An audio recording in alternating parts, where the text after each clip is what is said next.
Time to play the Australian DLC. Hope you enjoyed a little bit of gameplay, get to see a bit of the map. More gameplay coming soon. Some good hits and misses, and some funny bits as well.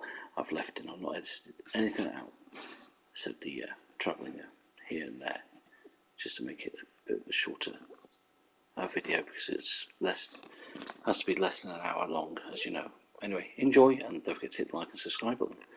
And let's go to Australia, have a little bit of fun.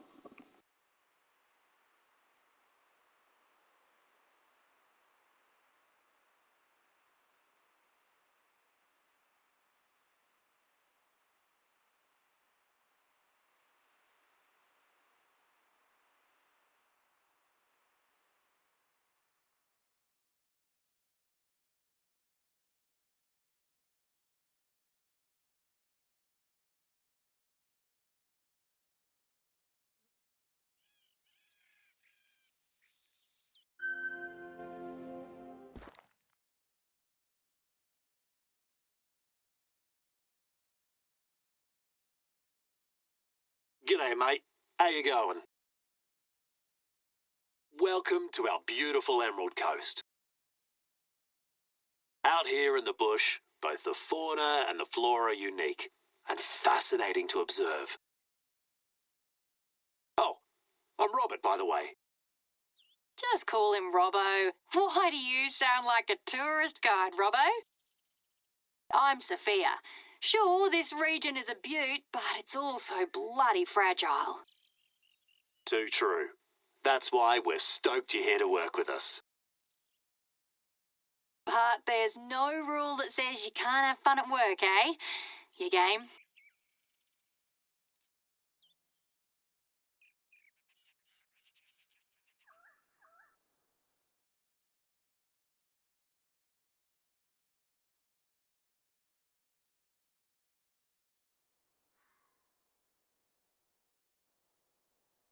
Where did the ute drop you off exactly? Anyway, you're not far from my station. Why don't you climb the fire lookout tower that's close by and see for yourself? From there, you'll see clearly where things are.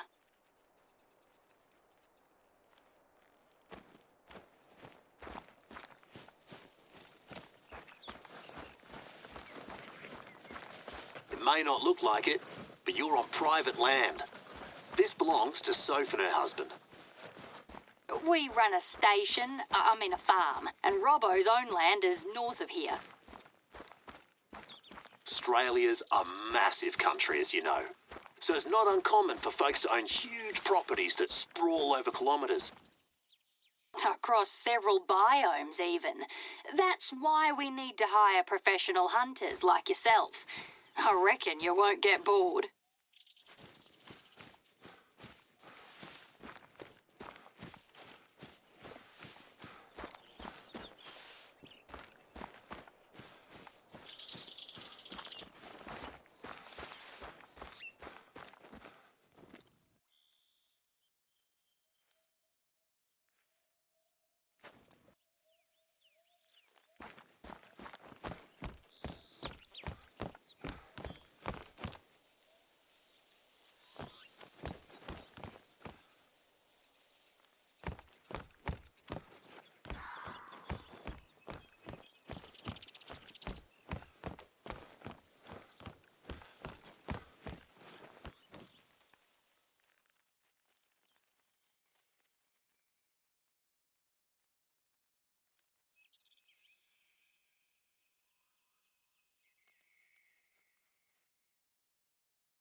So, how are you holding up at the fire lookout tower? Quite the workout, eh? Good on you. You almost made it.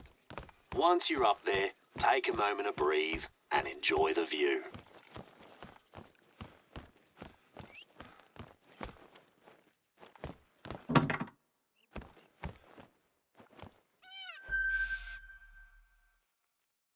The outback. That's one of the first things they think about overseas when they hear Australia.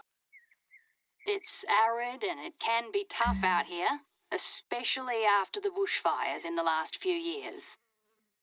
But it's also a surprisingly rich ecosystem, home to heaps of unique and sometimes bizarre species.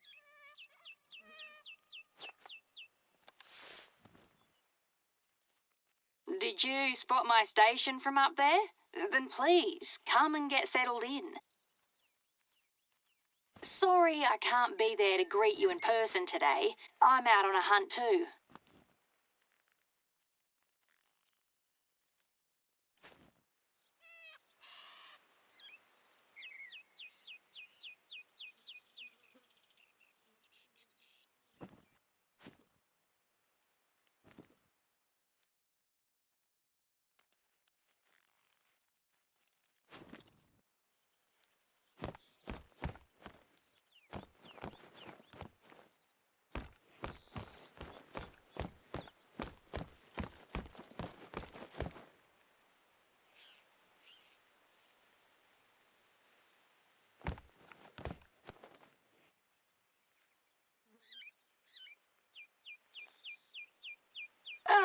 What is there to say about us?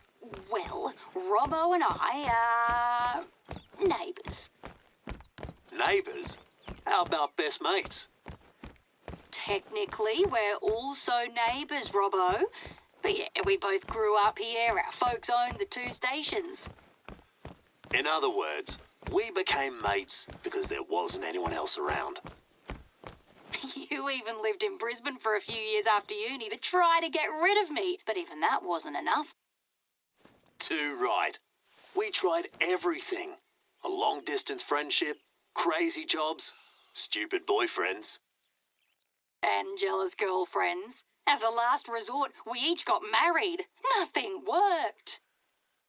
Except one thing. Having a kiddo. That worked wonders. Anyway, let us know when you're over at Soph Station.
Welcome to my station. It's quiet at the moment, but it can get a little too busy around here sometimes. I reckon it's sort of a hangout for our community. We even have board game nights sometimes. Anyway, your cabin's ready. I've prepared everything for you.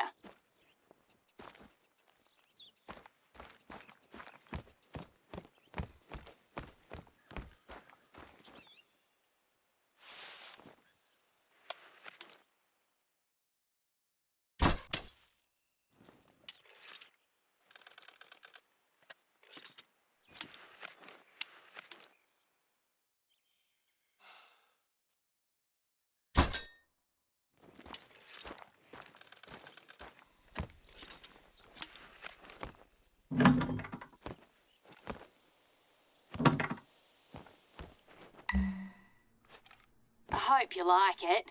It's a bit basic, but it does the job. Feel free to use it during your stay. It's our pleasure, really. Eric and I opened these a couple of years ago to make an extra buck.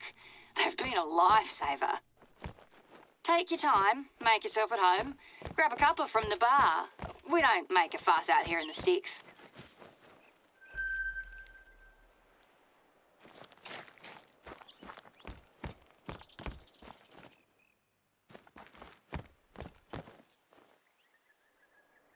If you're ready, we can get started. Wait, would you mind grabbing something before you head out? It's a book Robbo lent me ages ago. A book? Which one? The one on imposter syndrome or the one on kangaroos? The kangaroo one, yeah. I left it in the bar. You can't miss it, mate.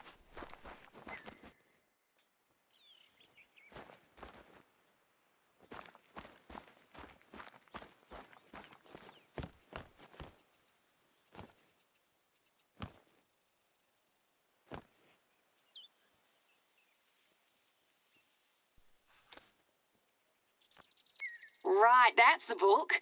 Great job, you're the best. I'm flat out right now, so I reckon you'll visit Robbo's shelter before I do.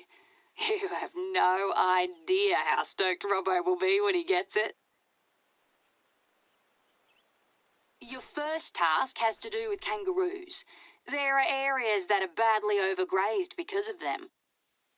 There's one east of my station, so why don't you start heading there? We'll bring you up to speed on the way.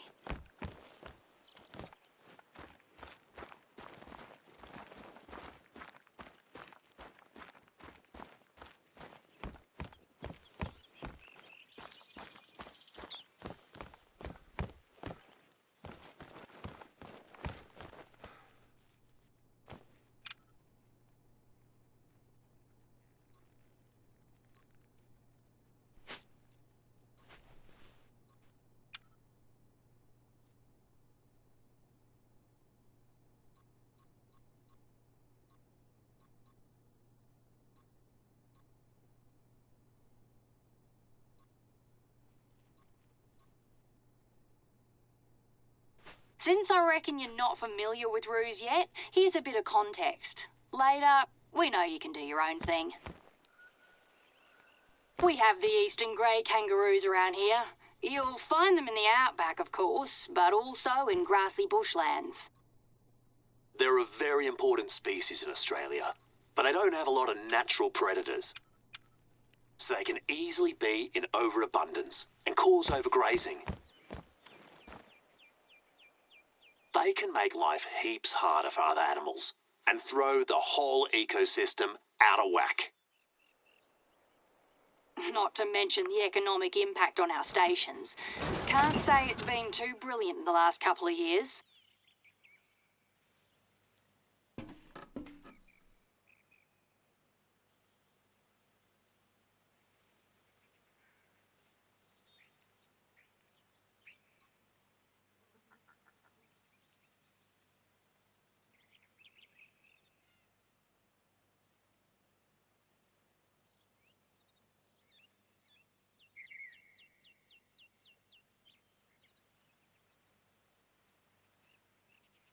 There's just too much population control to be done. You can't keep up on your own.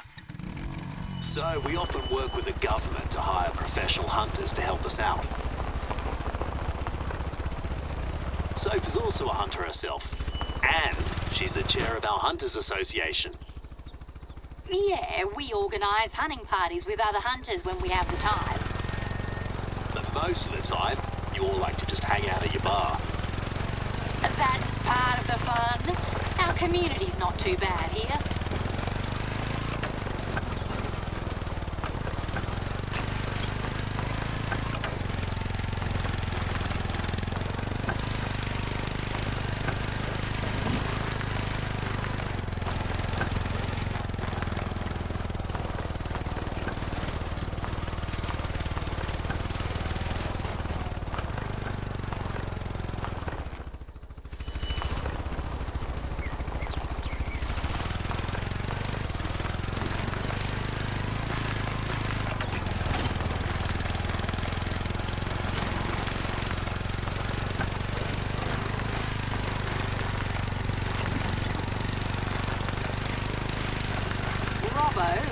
His folk station into a wildlife sanctuary a few years ago.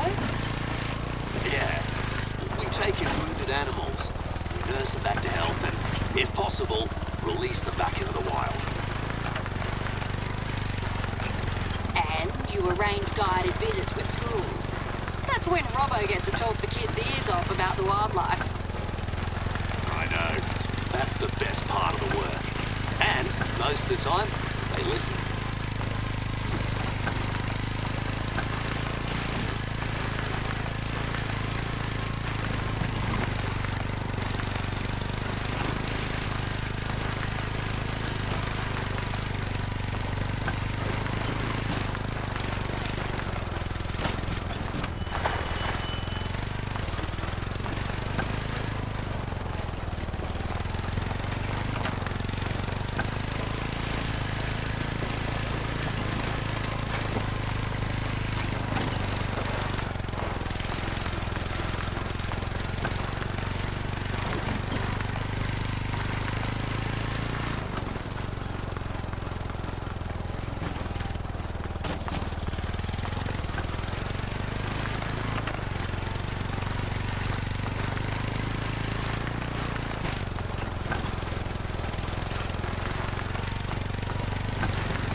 First, try to spot a roo from a distance without spooking them. Your best bet is to climb a fire lookout tower. Another workout for your calves, I'm afraid.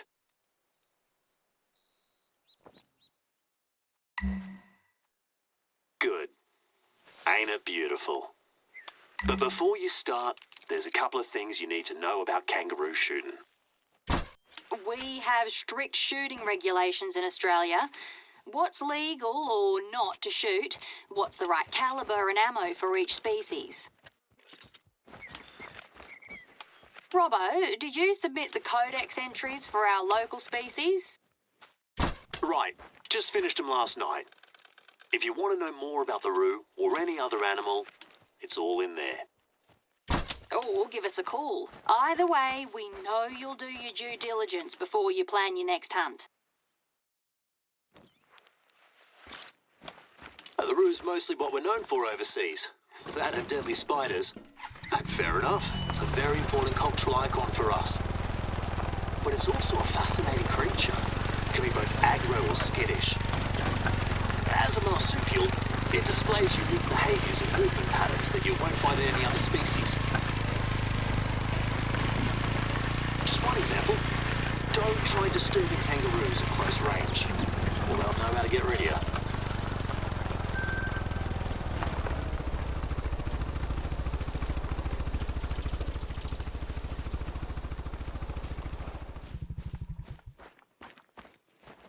It's time to introduce you to one of your main tasks here, invasive species and pest culling. We have heaps of them in Australia. Some are native, quite a few were introduced. They come in all shapes and sizes. I'll show you my tea fields. You'll see the mess pests can do and why they're a major problem to both the ecosystem and the economy. I've tagged the location on your hunter, mate. Can't wait to see you in action. Talk later.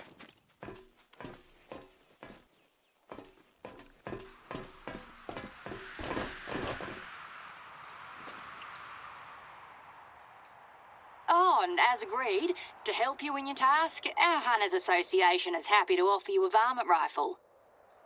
You can just go collect it yourself.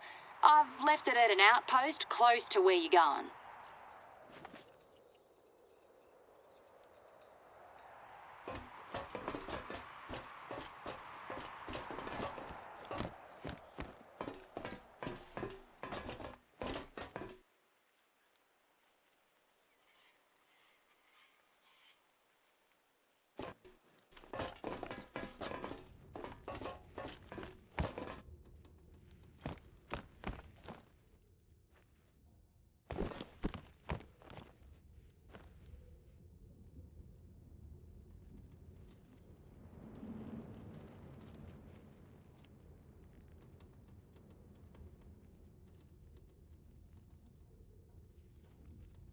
Back in the 18th and 19th centuries, people thought it would be fun to bring deer over and hunt them, just like they did back in Europe. Soon enough, they thrived in their new environment and started competing with native animals. Yeah, within a few generations, deer populations were out of control. And that's just one of the many biodiversity challenges we have. Just in the last decade, we lost tons of threatened species.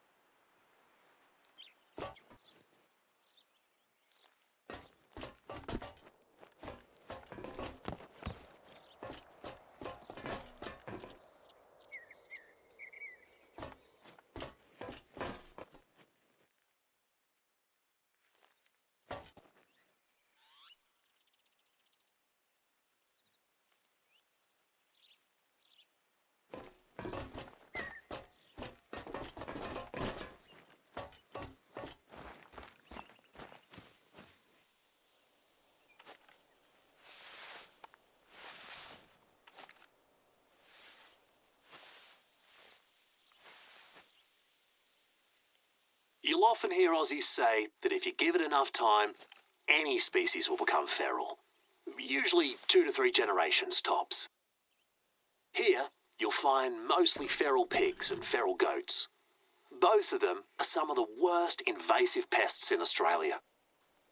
They destroy everything. We don't talk about them as much as rabbits or feral cats, but we should. The rule of thumb is, if it's feral, it's okay to shoot, because you'll be doing nature a service. They ruin pastures, crops, orchards, not to mention they're also a major road hazard out here in the bush.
Let's up the ante a little.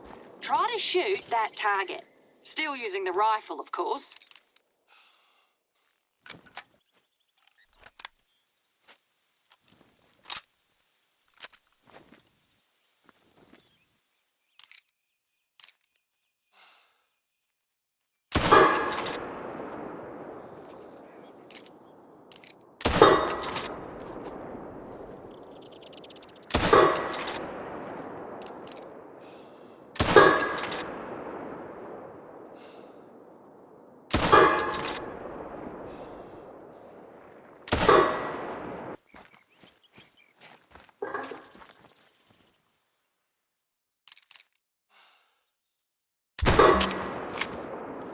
Not bad. So, what do you reckon? To me, it's practical, reliable, and lightweight. It may not be the most common calibre for pest hunting, not even in Australia, but it's my personal favourite. Sometimes it's nice to just focus on yourself, your posture, your breathing, your aim. So, if you're game, you're welcome to keep honing your skills. The best hunters are the humble ones, if you ask me. Now that that's settled, feel free to do what you do best. Here's a bunch of bounty assignments for you, but no rush. We'll leave it up to you how you want to plan your hunts. Thanks for your help, mate.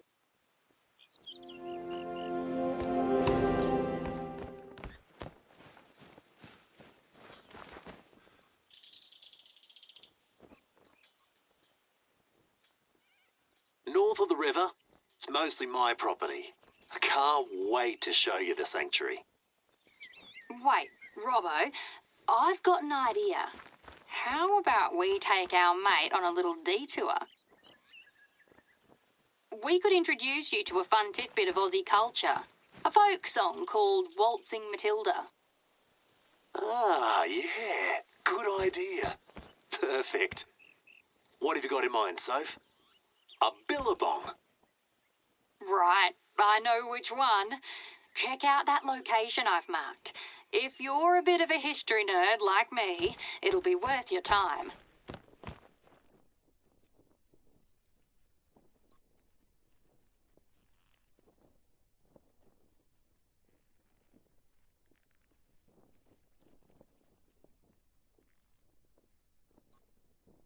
A billabong? Sorry, we should have led with that. That's what we call a kind of U-shaped lake or waterhole. Right, we have Aussie terms and phrases for everything, as you've noticed. But believe me, we're already toning it down for you.